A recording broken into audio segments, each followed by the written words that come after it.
ভিড় নিয়ন্ত্রণে শিয়ালদা স্টেশনে বিশেষ কক্ষ, 2200 সিসি ক্যামেরার মাধ্যমে নজরদারি। মুখ্যমন্ত্রীর বড় ঘোষণা, লক্ষ্মীর ভাণ্ডার, কৃষক বন্ধু, বৃদ্ধ ভাতার পরিমাণ বৃদ্ধি পেতে পারে।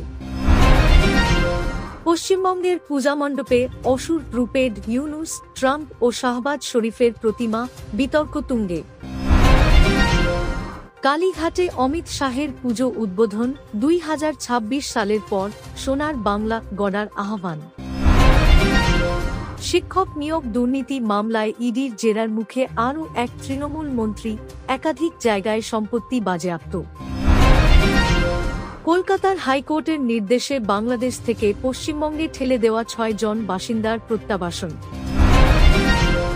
দক্ষিণ 24 পরগনার এক পুজো মণ্ডপ উদ্বোধন করলেন বাংলার একমাত্র মহিলা, ডোম কুর্নিশ জানালো সকলে। কলকাতা মেট্রো ও পার্কিং স্পেস খোঁজার জন্য দুর্গাপূজার বিশেষ অ্যাপ চালু করল রাজ্য সরকার। যাদবপুর বিশ্ববিদ্যালয়ের হোস্টেল পুজো ছুটিতে লক করা আছে কিনা তা খতিয়ে দেখতে নির্দেশ দিল হাইকোর্ট।